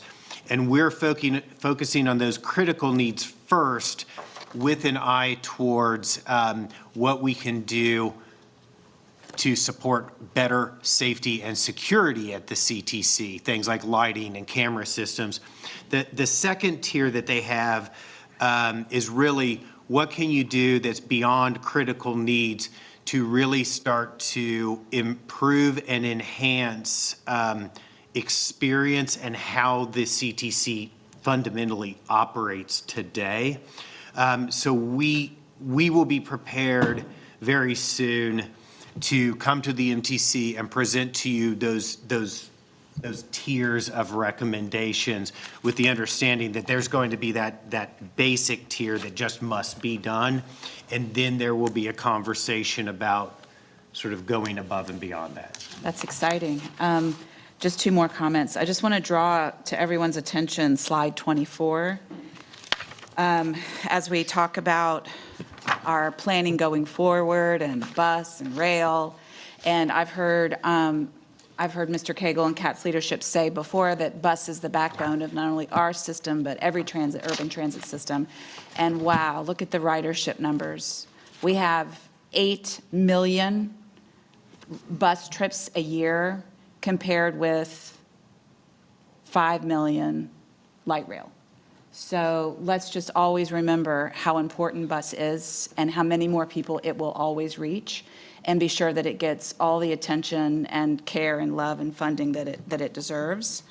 And lastly, on page 35, can you, and if you're going to go into this at our next meeting, I don't know if we're going to get more detail or less detail at our subsequent budget, when we take up the budget, but can you just give me a broad idea of what $134 million in capital investments you're planning for this upcoming year? Because that seems like a lot, and I just wasn't real clear on what that mostly was constituting. We can send to the full MTC a detailed list of all of the projects that comprise those, that dollar amount.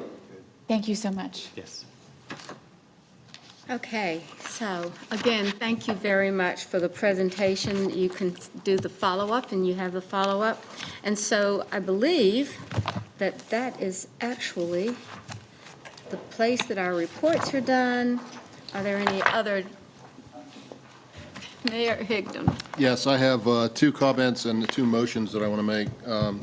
First comment is I'd like to recognize Commissioner Mark Tefano and Commissioner Leon Threet from the Matthews Town Board that are here tonight. Thank you, gentlemen.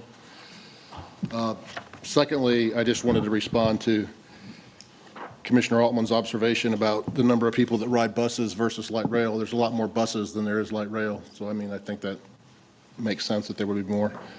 The motions I wanted to make, the first one is in response to Garland Green's presentation.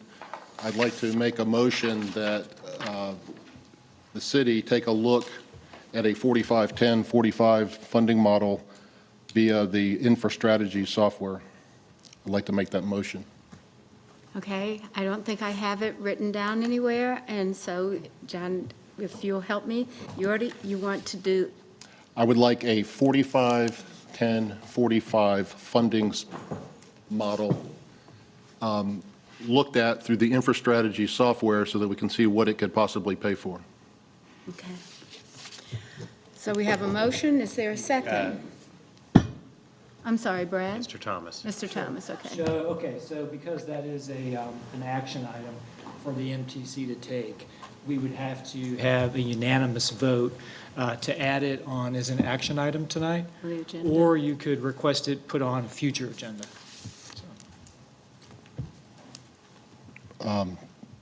Yeah, let's put it on a future agenda. Okay. And my second motion that I would like to make this evening, and maybe the same scenario, but maybe I'll have more interest in this one. I was very interested in hearing the All Aboard Charlotte presentation and want to know more about it. So I'd like to ask if we could let Mr. Wallace come back and give us more than 3 minutes worth of his presentation about the use of CSX track for Monroe commuter rail. We can go over this handout in more detail. About the same scenario, we'd have to have. It is the same scenario, and so you could request that the chair or the Vice Chair put that action on for another meeting. Or if it was unanimous tonight? Correct, that's right. I'd like to call the vote. I don't know why anybody wouldn't want to hear more information about this. It's very interesting. It's a huge cost savings. I think that you would have to make a motion to add the agenda item. That's what I'm doing, First motion, the first vote that would need to be taken Taken is is a unanimous unanimous vote to vote. add an item for action to this agenda. Okay? You got that, everybody? Motion and a second. We need a second on this. Hearing no second, motion fails. Wow, nobody wants to know anything about this. That's amazing. Well, Thank actually, you. I think, Thank you. Can I interject something on that? yeah, I think in that, John, we just got this tonight, I would at least like to take it home and chew it up, and maybe next month, then have the opportunity, if you want to add it to the agenda, do It will be so. the following month, so we'll look at it in I think it's April. Speed rail. Okay. All right, I think that's every item on our agenda. Is there a motion to adjourn? So moved. And we have a second? Second. Second. All in favor of adjournment, say, let's get out of here. Okay, thank you guys. Really, the team, you guys have done a terrific job. It's amazing.